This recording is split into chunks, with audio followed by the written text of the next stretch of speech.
I like anime. There are many kinds of animes and I love them all. Romance, drama, horror, thriller, action. I can always find something in any genre that I love. Some I like more than others, some less. It depends on how close the anime is to perfection. Some are closer to it, some are further. However, the best always have something close to perfection. There are even animes with big imperfections that I love. Because that what they do well, they do perfectly. Today I want to talk about one specific anime. I want to immediately say that I understand why people love it, but I simply cannot. The reason is simple. It's such a wasted potential. Of course, I'm talking here about Jujutsu Kaisen. There are many problems I have with it. The characters, the story, the world building, even the main dish. Action. The characters in the story, there are characters who I like. Gojo, Geto, Toji, Jogo, Todo. They are good characters. There are so many characters, especially those secondary, which are just wasted. Even the main trio is wasted.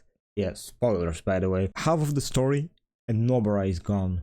And we don't know if she is dead or if she is alive. At the beginning it seems that this show will have so many good female characters, but most of them, except I think Maki, are just pushed to the side. And you know, I have a problem with that because so many animes, they just don't care about the female characters, like at all. Naruto, for example, like who remembers any characters from there?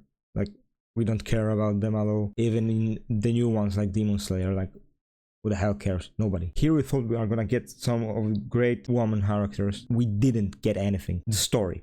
The story is simple, and the best stories are simple stories told in a great way. I don't like overcomplicated stories.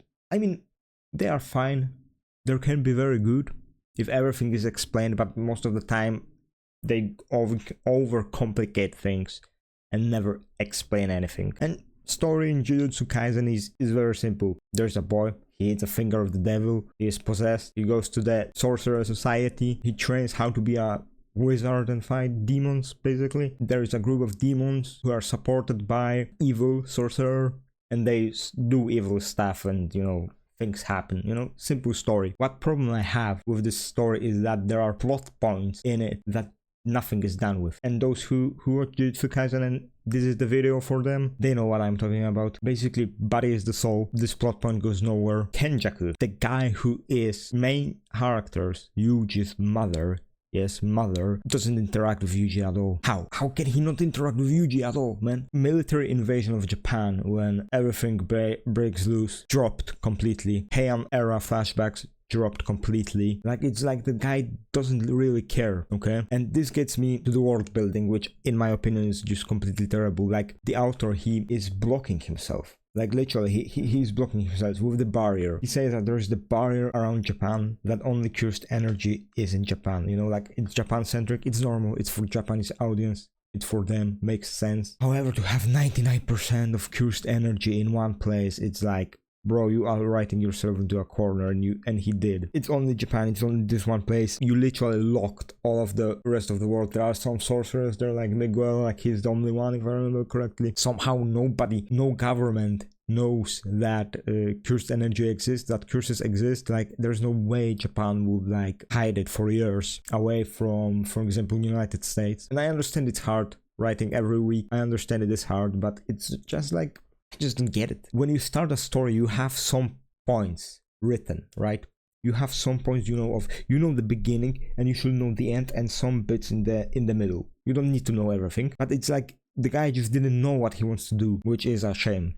Also, like, the plot points, like what happened to Yuji's like father, nothing is said. The relationship between the main character and basically the main villain, it's like not explored at all, and their relationship is crazy. It's like Eisen level bullshit. It's like Eisen level bullshit there, and nothing is done with it. The fights, like, you think you don't watch Jujutsu Kaisen for the story, you don't watch it for the characters even, you watch it for the action. And the action, in my opinion, and this is only my opinion because I've seen so many action stuff, it's made or it's just bad. You know, I'm just tired of explosions everywhere. Like, I don't care about Maharaga versus Sukuna.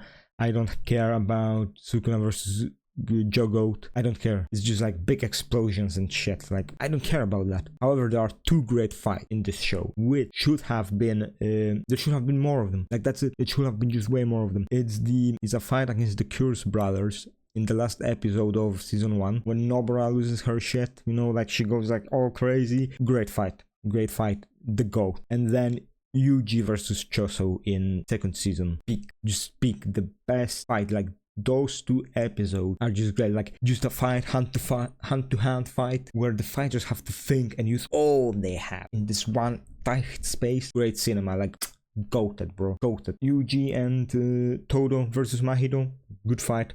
I enjoyed that. It's not as good as those 2, but you know, basically Todo carries it. Like he's crazy, schizophrenic guy. Like I love him. There are things which are, you know, elevating this anime to like a bigger status than it actually deserves to be, because there are great things in this. Like look how fucking popular Gojo is. The whole hidden inventory arc, you know, with Toji, Gojo, Amanai, those like 4 episodes if I remember correctly, just goated. But the rest of the series, even the movie, I don't care. I really just don't care. They just wasted potential. And the guy like Gege Akutami, he just like gets bored of the story and he like finishes it immediately, like in 5 chapters. Oh yeah, he explains simple domain. Who the hell cares about the simple domain? And also with the world building, he doesn't explain like what happens when you break a binding vow. Like, you know, what? How can you not explain this? He also only shows the Zenin family. He doesn't show the Gojo family like at all. And the third family, like nobody really cares. Like we know Kenjaku was doing shit there, but nobody else cares about anything there. It's just wasted. It's just so wasted because there is great potential. That's why it's called the potential manga. That's why the fans know this. The fans know that the story is terrible, but there are just these few tiny little things that are great. I'm probably forgetting a lot of stuff, but I really don't care. Yeah. Do I recommend it? No, I don't recommend it. If you like it, that's fine. I also enjoyed those few episodes. Oh yeah, I'm forgetting about the secondary characters. That's how good they were. Miva, the broom girl, like Maki's sister, nobody fucking cares. You know, people only care about Todo and Jogoat because they are great characters. But you know, like if you don't have anything to do, like go and watch it. I don't recommend it really. You can watch better things than that. If you want to enjoy it, enjoy it. I'm just here saying my opinion. If you don't like my opinion, that's completely fine. Disagreements are good. The non-toxic disagreements. Now all the disagreements are toxic. Like people can't disagree anymore normally. It immediately goes to like arguing and shit. So if you disagree, surely many people disagree with me, it's fine. I completely understand why you like the story. I completely understand why you like this anime. I do. For me, it just needs more of this good stuff that is in there. That's why it's wasted potential. Goodbye.